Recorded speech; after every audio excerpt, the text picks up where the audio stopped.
Welcome to Logical Ayurveda. Today we are going to study about Ekangaveera Rasa. Ekangaveera Rasa, as the name suggests, it is strengthening to one half of the body, which means it is predominantly used in Pakshagata or paralysis. So, coming to deep analysis of contents of Ekangaveera Rasa, it contains Abrakabhasma, Gandhakabhasma, Parada, Kantaloha, Vanga, Tamra, Naga, Trikatu, Trifala, Shigru Arka, Dathura, and Bhavana is done in Bringaraja, Amla, and Ardraka.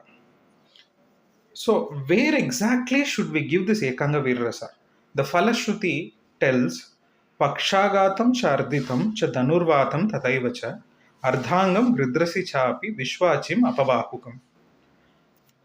In this shloka, you can clearly understand one thing. It tells that Pakshagatam paralysis, facial palsy, and Gridrasi, sciatica, Vishwachi, Apabahukam, cervical spondylosis, and frozen shoulder. All these conditions you can use Ekangaveera Rasa.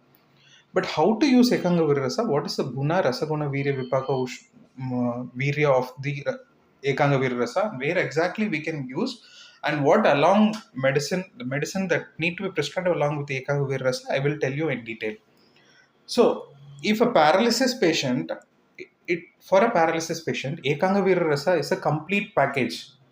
In paralysis, the digestion won't be proper. Even the medicine that we should give won't be digested properly, patient. But Ekangaveera Rasa contains Trikatu for proper digestion, Ardhaka Swarasa Bhavana. Paralysis patient won't have proper bowel movements because they are sitting in a single place. It has Trifala for proper bowel movements. For Nadi Daurbalya, for creating Nadi Balya, it has Vangabhasma, Tambrabhasma, and Abrabhasma. For treating anemia, it has Kantaloha Bhasma. For Nadi Balya, it has this all other dravyas and Shigru, etc. For increasing the liver function and improving the digestion, the Bhavana is done in Bringaraja and Amla and Ardraka. See, the beauty of the prescription and the beauty of the yoga and the thought process behind this is relevant many years before, and even somebody is opening this Ekangaveera Rasa video in 50 years from now, they'll feel that is still relevant, and still that particular yoga will be used by them even if I am not there. So that is, sometimes I'm awe inspired and starstruck by the amount of knowledge that goes into engineering of all these yogas, that I cannot simply remain without admiring the acharyas that have made it. So coming to the conditions where you can prescribe Ekangaveera Rasa, it is very simple. It is Vata Vriddhi and Kapha Vriddhi in Mamsa Dhatu or Medo Dhatu.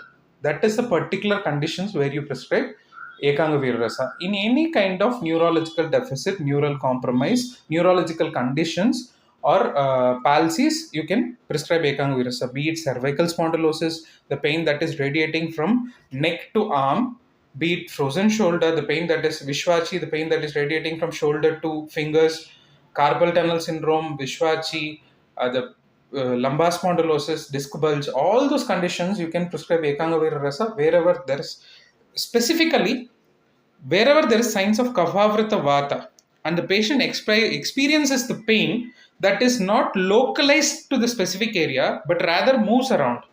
That is the indication of Chalaguna Vritti of Vata. The pain won't remain in a single place and it will move. And one more accurate description for this is Harshaha Pipalika Iva Sancharanam. Patient will tell that I'm having the feeling of ants that are crawling all over the body.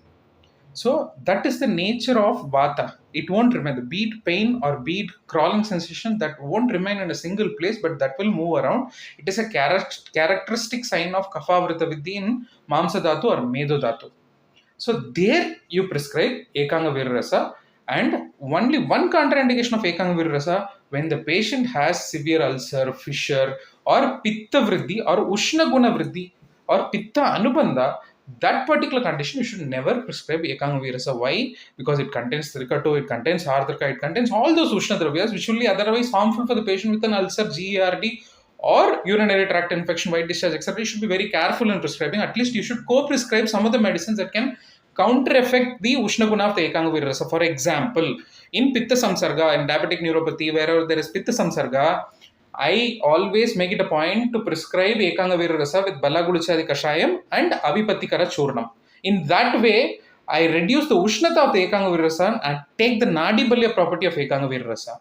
That is how you should intelligently change the prescription and take whatever you want from the particular yoga. In facial palsy, I prescribe Ekangaveera Rasa with Dhana Dhanayanadi Kashayam. In brachial neuralgia and in stroke, etc., I prescribe Ashtavargam Kashayam along with Ekangaveera Rasa or Maharasnadi Kashayam, etc.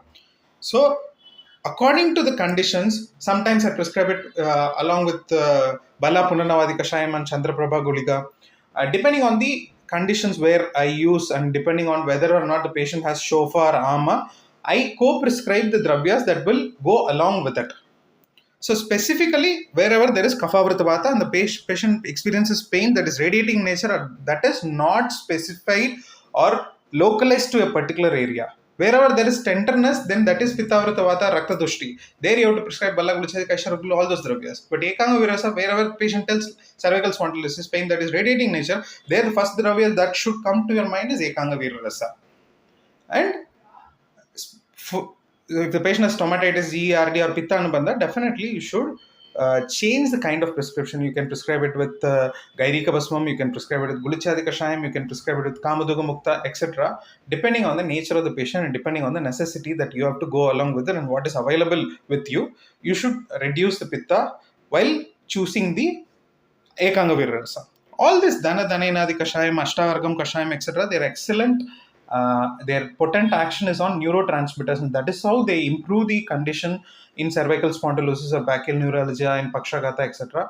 All these results that we get, beautiful results we get out of Ekangaveera Rasa is because of Nadi Balya property of Aparaka Basma, Vanga Basma, etc. So that is why we get this beautiful result. Even in Kampa, I use in Kampa Parkinsonism, I use Ekangaveera Rasa along with Maharasnadi Kashayam. You see Maharasnadi Kashayam, the Falashruti of Maharasnadi Kashayam.